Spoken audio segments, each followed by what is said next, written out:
there is this attention to detail about both the changing England and the changing character of the singer, you know, changing experience. Save me, save me, save me from this squeeze. I got a big fat mama trying to break me, and I love to live so pleasantly, live this life of luxury, lazing on a sunny afternoon. Around the time of dedicated follower of fashion, I didn't want to be in the band anymore. I was sort of tired of it. I don't think I should have got married really when I was so young. I was 19. I needed sort of a crutch more than a marriage. But I was trying to get along with it, but it was all too much for me to handle. And I decided to leave the band. I think they even got a substitute guitar player to go on tour. They were going to Belgium, thinking the Belgians wouldn't know, but they knew.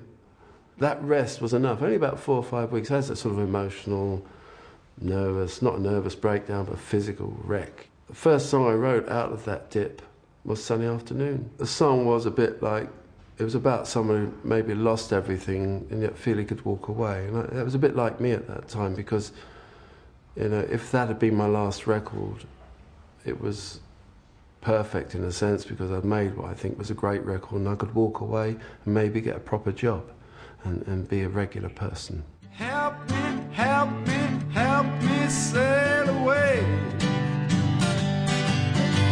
Well, give me 2 good reasons why I ought to stay, oh yeah. And I love to live so pleasantly, live this life of luxury, lazing on a sunny afternoon. When you hear Sunny Afternoon, it takes you back to a really nice place in your life. It's like when you walk past the house and you smell somebody cooking a Sunday roast, suddenly you go back to the womb. When you hear one of those songs, it's that kind of feeling. As they were appearing on the radio, each one was a new surprise. That was one of the great things about the run of singles that the Kinks put out, was that, you know, the first few had a recognisable sound, and after that everyone had a kind of very different, you could recognise his voice, but there was a very different character to each song. The summer that Sunny Afternoon came out, you know, it was a famous summer, World Cup and all that, and people didn't really think about what the song was about. It was about a broken down aristocrat, in a sense. It was losing all his money, but people didn't think that was a bad thing. So I wanted the follow-up to be something a bit more hard-edged, and Dead End Street actually sang about people living in a situation that didn't really hold much future. There's a crack up in the ceiling, and the kitchen sink is leaking. Out of work and got no money, a Sunday joint of bread and honey. What are we living for? 2-room apartment on the 2nd floor. No money coming in. The rent collector's knocking, trying to get in. The record that really got me nailed was Dead End Street. And it spoke a lot to me, I think, because it wasn't a million miles removed from what Dylan was talking about at that time.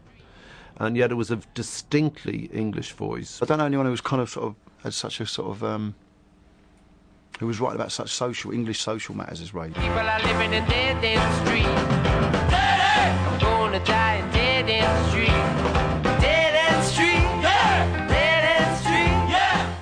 I think that's indicative of a lot of things I've written about. But when we made the video, we sort of hammed it up a bit and turned it into like an Ealing comedy. A Dickensian, you know, undertaker, which was quite nice. We thought to take the curse off what the subject matter was in the song, but we made it worse by making it about morticians. And of course Top of the Pops got on their high horse and refused to show it, and it was banned. I like the subject matter to speak, and it's not really, maybe people think that pop music isn't a forum for that kind of thing.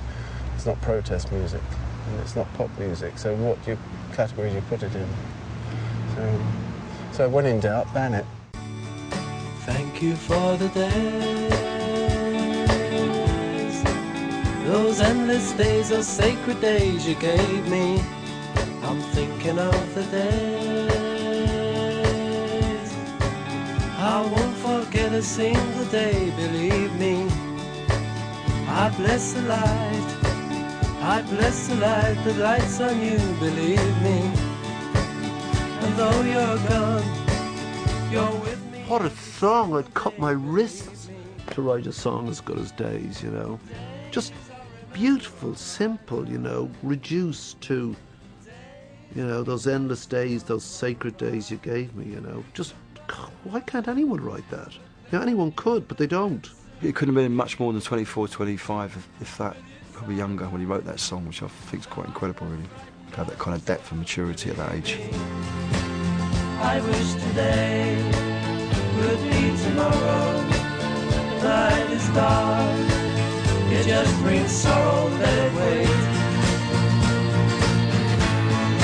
Thank you for the days, those endless days, those sacred days you gave me. I'm thinking of the days I won't forget a single day, believe me. Those endless days, those sacred days, that key word, it then takes it into the spirituality of beauty. And that feeling of almost like a prayer.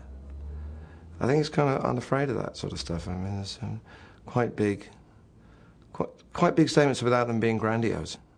Thank you for the days, those endless days, those sacred days you gave me. I'm thinking of the days I won't forget a single day, believe me. I bless the light, I bless the light that shines on you, believe me. And though you're gone, you're with me every single day, believe me. Think of my first bunch of songs, all the hits, up to, say, Days, and it's all about the first phase of a career. We'd moved from You Really Got Me, which was an inner city song, you know, a guy going to a dance hall, grabbing a girl, you know, having a relationship, first relationship. People coming of a certain age and maturing into kind of adulthood. And Days was almost like a goodbye song, a goodbye to that youth, and moving into a very confused and fragmented and turbulent adulthood. The success was worldwide. It was really pretty spectacular. They were up there, you know, with the Stones and the Beatles at the top.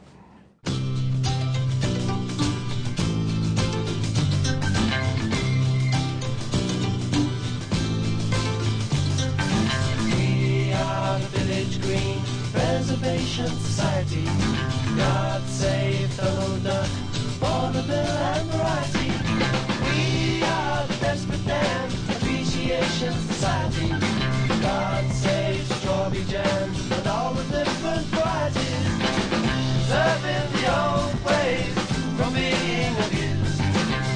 Protecting the new ways for me and for you.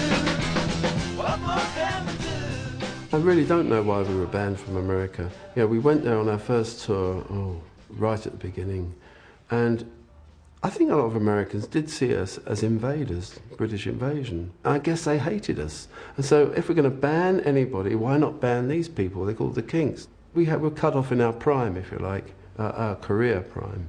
And no chance, no possibility. 3.5 years is a big chunk out of any career. You know, lucky to have a career that lasts 3 years. And we were stuck in England, and I withdrew into Englishness. That's when I wrote the Village Green Preservation Society. I said, well, if nobody's going to hear our records, at least make a record that our friends will listen to.